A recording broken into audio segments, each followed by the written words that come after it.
Up on Mountain News this morning, the search for a missing Kentucky native and the mother of news anchor Savannah Guthrie enters its 6th day. And 91 school superintendents have endorsed Governor Andy Beshear's Pre-K for All initiative. Dedicated to Eastern and Southern Kentucky, this is WYMT Mountain News This Morning. Welcome to Mountain News This Morning. I'm Neely Green here with you on this Friday, February 6th. The time is now 4:59, and let's check in with meteorologist Megan Duswell for a look at your forecast this morning.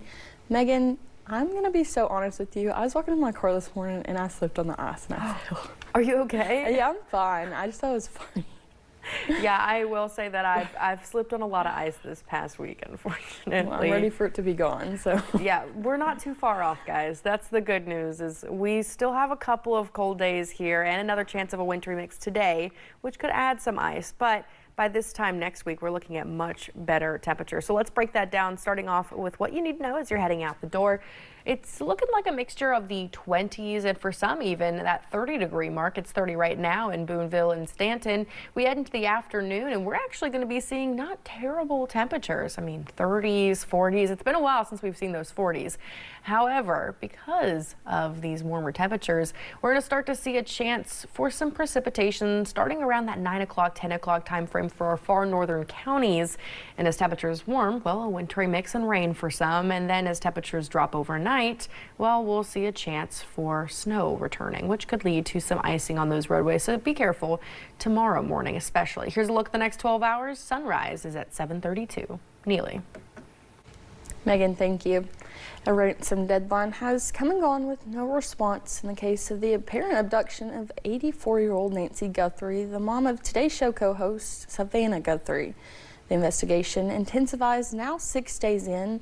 Meanwhile, authorities in Arizona are confirming new details about the search and crime scene as the family makes yet another public plea to her could-be abductors. CBS's Jared Hill has the latest.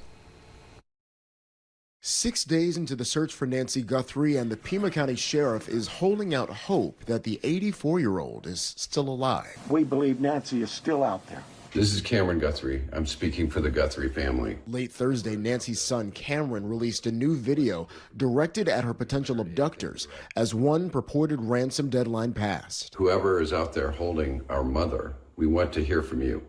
We haven't heard anything directly. Authorities haven't released specifics on the terms of the note or confirmation of its authenticity, but the FBI says it contained details not previously made public at the time it was sent. The ransom itself, one talked about an Apple Watch and one talked about a floodlight. We're not going to go into specifics. But the sheriff has released a detailed timeline of the night Nancy went missing. She arrived home from dinner with her daughter Saturday night at 9:48 p.m. The garage door closed 2 minutes later. At 1:47 a.m., the doorbell camera disconnects. At 2:12 a.m., software detects movement, but it wasn't captured on video.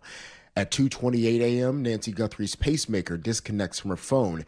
Then at 11:56 a.m., the family checks on Nancy after she doesn't show up to church. Authorities say DNA testing has revealed that the bloodstains found outside the home do belong to Guthrie. Everyone is looking for you, Mommy, everywhere. The FBI now offering a $50,000 reward. Jared Hill, CBS News. Authorities say one person has been arrested in relation to a different phony ransom note sent to the Guthries. This being one reason they don't want to make too much information public so copycats don't clog up the investigation. President Donald Trump spoke at the National Prayer Breakfast yesterday. This is his 6th time giving remarks at the annual event, which presidents customarily attend. During his remarks, the president went after Democrats and Republicans who oppose his policies, including Kentucky Congressman Thomas Massie and Senator Rand Paul. Before we got 100% vote, except for this guy named Thomas Massie. There's something wrong with him. We call him Rand Paul Jr. You know, it's like they just vote no. They love voting no. President Trump reaffirmed his support for many of his under fire cabinet members, including DHS Secretary Kristi Noem and Director of National Intelligence Tulsi Gabbard.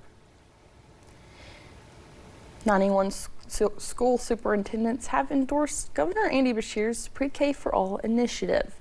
That is about half of the state's school districts. Right now, more than half of Kentucky kids are showing up to kindergarten already behind. Officials say that hurts businesses, families, and most importantly, our kids. Over time, pre-K is projected to grow Kentucky's workforce by up to 70,000 people. And studies show that for every dollar invested in pre-K, we get $10 cycled through our economy. It's clear, Kentucky needs pre-K for all. The governor proposed a state budget that includes funding for the Pre-K for All initiative. Right now, Kentucky lawmakers are still working on a new budget for the Commonwealth.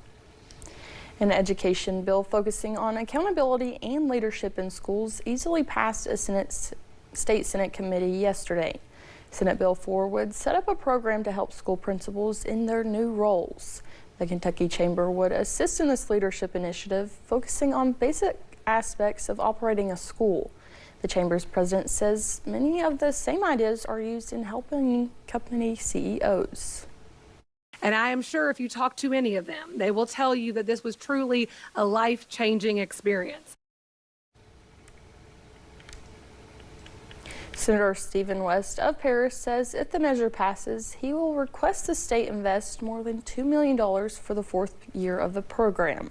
The bill now heads to the Senate floor. A bill is moving forward in the Kentucky legislature that would change your drinking water. House Bill 103 passed by a 67-29 vote yesterday afternoon. The proposal would make water fluoridation optional for local water systems, removing the state mandate. Some lawmakers raised concerns about the logistics of this bill could require if it passes. I just don't know how, if you allow all these systems to have their choices, how this whole water system and how we distribute water in the state doesn't break down. Similar bills have been approved in the House in previous years, but have stalled. House Bill 103 now heads to the Senate. The first independent poll in Kentucky's Republican U.S. Senate race shows Congressman Andy Barr leading with 24% support. 21% say they support former Attorney General Daniel Cameron, and businessman Nate Morris appears in a striking distance with 14% support. The poll from Emerson College and Nexstar Media also shows 38% undecided. On the Democratic side, former state representative Charles Booker led with former fighter pilot Amy McGrath in the crowded race next. Well, thanks for getting your day started with us here on Mountain News this morning. A newly adopted pet saves a family from a house fire. We'll have that story next in The Good Side. And do you have any Super Bowl plans? I'll tell you what you can expect this weekend in terms of that forecast.